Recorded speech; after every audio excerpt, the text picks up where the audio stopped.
ಕಾಂಗ್ರೆಸ್ನಲ್ಲಿ power sharing ಅನ್ನುವಂತಹ ವಿಚಾರ ನಿರ್ಣಾಯಕ ಹಂತವನ್ನು ತಲುಪ್ತಾ ಇದೆ ಅನ್ನುವಂತಹ ವಿಚಾರ ಕಳೆದ 2-3 ದಿನಗಳಿಂದ ನಾವು ಹೇಳ್ತಾ ಇದ್ದೀವಿ ನಿಮಗೆ. ಏನೋ ಸಿಎಂ ಸಿದ್ದರಾಮಯ್ಯ ಅವರು ಬಜೆಟ್ ಬಳಿಕ ಹೊಸ ದಾಳವನ್ನ ಉರುಳಿಸ್ತಾರ. ನೇರ ಸಂದೇಶ ಹೈಕಮಾಂಡ್ಗ.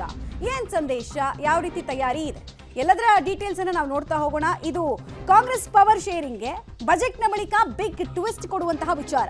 ಹೈಕಮಾಂಡ್ಗೆ ಕ್ಲಾರಿಟಿಯನ್ನ ಕೊಟ್ಟು ಬರ್ತಾರ ಸಿಎಂ ಸಿದ್ದರಾಮಯ್ಯ ಅವರು.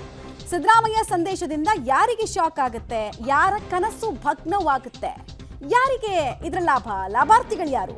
ರೆಕಾರ್ಡ್ ಚೆಕ್ಮೇಟ್ ಸುತ್ತ ಅನುಮಾನದ ಹುತ್ತ ದೊಡ್ಡದಾಗಿ ಬೆಳೀತಾ ಇದೆ. ಯಾರಿಗೆ ಹೇಳಬೇಕು, ಯಾರನ್ನ ಸಮಾಧಾನ ಪಡಿಸಬೇಕು? ಹೈಕಮಾಂಡ್ಗೆ ವಿಪರೀತ ಗೊಂದಲ. ನಾಜೂಕಾಗಿ ಇದನ್ನ ಬಗೆಹರಿಸುತ್ತಾ ದಾಖಲೆಯ 16ನೇ ಬಜೆಟ್ ಮಂಡನೆ ಬಳಿಕ ಪೊಲಿಟಿಕಲ್ ಗೇಮ್ ಕಂಪ್ಲೀಟ್ಲಿ ಚೇಂಜ್ ಆಗುತ್ತಾ? ಅರಸು ದಾಖಲೆ ಬ್ರೇಕ್ ಬಳಿಕ ಮುಂದೇನು? ಹಾಗಾದ್ರೆ ಸಿದ್ದರಾಮಯ್ಯ ಅವರ ತಲೆಯಲ್ಲಿರುವಂತಹ ವಿಚಾರ, ಹೈಕಮಾಂಡ್ ಧರ್ಮ ಸಂಕಟಕ್ಕೆ ಸಿಎಂರಿಂದಲೇ ಪರಿಹಾರದ ಮಾರ್ಗ ಕೂಡ ಸಿಗುತ್ತಾ? ಸಿಎಂ ಕಾರ್ಯತಂತ್ರ ಏನು, ಇಡ್ತಾ ಇರುವಂತಹ ಹೆಜ್ಜೆ ಏನು ಅನ್ನೋದು ಕುತೂಹಲ ಕಾರಣ ಆಗ್ತಾ ಇದೆ. ಸಿದ್ದರಾಮಯ್ಯ ಬಣದವರು 2 ಹೆಜ್ಜೆ ಮುಂದೆ ಹೋಗಿ ಬ್ಯಾಟಿಂಗ್ ಮಾಡ್ತಾ ಇದ್ದಾರೆ. ಎದುರಾಳಿ ಬಣಕ್ಕೆ ಬೌಲರ್ಗಳ ಕೊರತೆ ಕಾಣಿಸ್ತಾ ಇದೆ. ಈ ಬೆನ್ನಲ್ಲೇ ಹೈಕಮಾಂಡ್ಗೆ ನಾಜೂಕಾದಂತಹ ಪರಿಸ್ಥಿತಿ. ಇವ್ರನ್ನೂ ಬಿಟ್ಕೊಡಕ್ಕಾಗಲ್ಲ, ಅವ್ರನ್ನೂ ಬಿಟ್ಕೊಡಕ್ಕಾಗಲ್ಲ. ಇಬ್ಬರನ್ನೂ ಒಟ್ಟಾಗಿ ತೆಗೆದುಕೊಂಡು ಹೋಗಬೇಕು ಅಂದ್ರೆ ಸವಾಲಿನ ಕೆಲಸ. ಎಷ್ಟು ದಿನ ತೀರಾ ಕ್ಲೋಸ್ಡ್ ಡೋರ್ನಲ್ಲಿ ನಡೀತಾ ಇದ್ದಂತಹ ಜಗಳ ಈಗ ನಿಧಾನಕ್ಕೆ ಓಪನ್ ಆಗೋ ಹಂತಕ್ಕೆ ಬರ್ತಾ ಇದೆ. ಪ್ರತಿ ವಿಚಾರದಲ್ಲೂ ಕೂಡ ಒಬ್ಬ ಸಚಿವ ಮತ್ತೊಬ್ಬ ಸಚಿವರಿಗೆ ಟಾಂಟ್ ಕೊಡೋದಕ್ಕೆ ಮುಂದಾಗ್ತಾ ಇದ್ದಾರೆ. ಕ್ಲಾಸಿಕ್ ಎಕ್ಸಾಂಪಲ್ ಅಂತ ಹೇಳಿದ್ರೆ ಆ ಹೇಮಾವತಿ ಕೆನಾಲ್ದು ವಿಚಾರದಲ್ಲಿ ರಾಜಣ್ಣ ಅವ್ರು ಮಾತಾಡಿದ ರೀತಿ. ರೈಟ್, ಡೀಟೇಲ್ಸ್ ಕೊಡ್ತಾರೆ. ನೇರ ಸಂಪರ್ಕದಲ್ಲಿ ಜಾಯ್ನ್ ಆಗ್ತಾ ಇದ್ದಾರೆ ರವೀಶ್. ಸಿದ್ದರಾಮಯ್ಯ ಅವರ ಕಾರ್ಯತಂತ್ರಗಳು ಏನು, ಆಕ್ಚುಯಲ್ ವಾರ್ಗೆ ಬೇಕಾಗಿರುವಂತಹ ಸಿದ್ಧತೆ ಹಾಗೂ ಹೈಕಮಾಂಡ್ಗೆ ಕೊಡುವಂತಹ ಸಂದೇಶ ಯಾವ ರೀತಿ ಇರುತ್ತೆ, ಯಾರ್ಯಾರ ಕನಸು ಇದು ಭಗ್ನಗೊಳಿಸೋ ಸಾಧ್ಯತೆ ಇದೆ?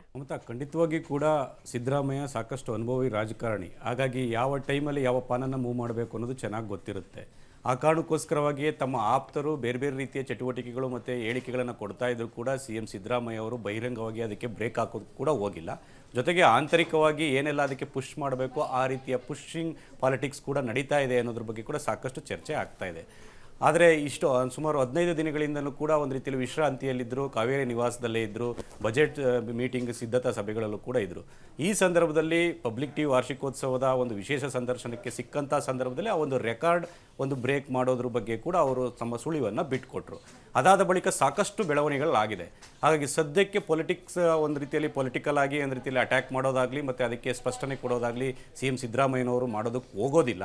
ಆದರೆ ಬಜೆಟ್ ಬಳಿಕ ತಮ್ಮ ಕಾರ್ಯತಂತ್ರಗಳನ್ನು ಒಂದು ರೀತಿಯಲ್ಲಿ ಒಂದೊಂದಾಗಿ ಒಂದು ರೀತಿಯಲ್ಲಿ ಸ್ಟೇಜ್ ಬೈ ಸ್ಟೇಜು ಅದನ್ನು ಕಾರ್ಯರೂಪಕ್ಕೆ ತರ್ತಾರೆ ಅನ್ನೋದ್ರ ಬಗ್ಗೆ ಕೂಡ ಸಾಕಷ್ಟು ಚರ್ಚೆ ಆಗ್ತಾ ಇದೆ.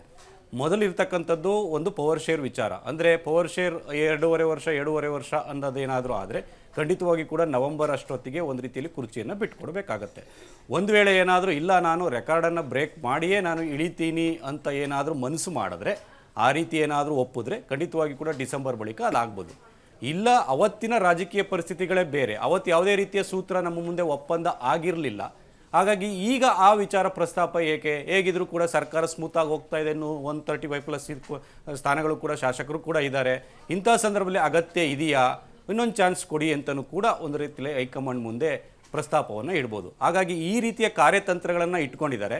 ಹಾಗಾಗಿ ಹೈಕಮಾಂಡ್ ಮುಂದೆ ಯಾವ ರೀತಿ ಕ್ಲಾರಿಟಿ ಕೊಡ್ತಾರೆ ಅನ್ನೋ ಆಧಾರದ ಮೇಲೆ ಮುಂದಿನ ಕಾಂಗ್ರೆಸ್ನ ಒಳಗಡೆ ಪಾಲಿಟಿಕ್ಸ್ ಜೋರಾಗುವಂಥ ಚಾನ್ಸಸ್ ಕೂಡ ಜಾಸ್ತಿ ಇರುತ್ತೆ. ಸದ್ಯಕ್ಕಂತೂ ಮಾರ್ಚ್ ತನಕವೂ ಕೂಡ ಯಾವುದೇ ರೀತಿಯ ಆ ಒಂದು ರಾಜಕಾರಣಕ್ಕೆ ಸಿದ್ದರಾಮಯ್ಯ ಅವರು ಕೈ ಹಾಕಲಾರರು ಅಂತ ಕೂಡ ಹೇಳಲಾಗ್ತದೆ. ಮಾರ್ಚ್ ಬಳಿಕ ಅಷ್ಟೇ ಸಿದ್ದರಾಮಯ್ಯ ಈ ವಿಚಾರದಲ್ಲಿ ಹೈಕಮಾಂಡ್ಗೂ ಕೂಡ ಕ್ಲಾರಿಟಿ ಕೊಡೋದು, ಜೊತೆಗೆ ತಮ್ಮ ಬೆಂಬಲಿಗರಿಗೂ ಕೂಡ ಕ್ಲಾರಿಟಿ ಕೊಡುವಂಥ ಚಾನ್ಸಸ್ ಜಾಸ್ತಿ ಇರುತ್ತೆ ಮಮತಾ.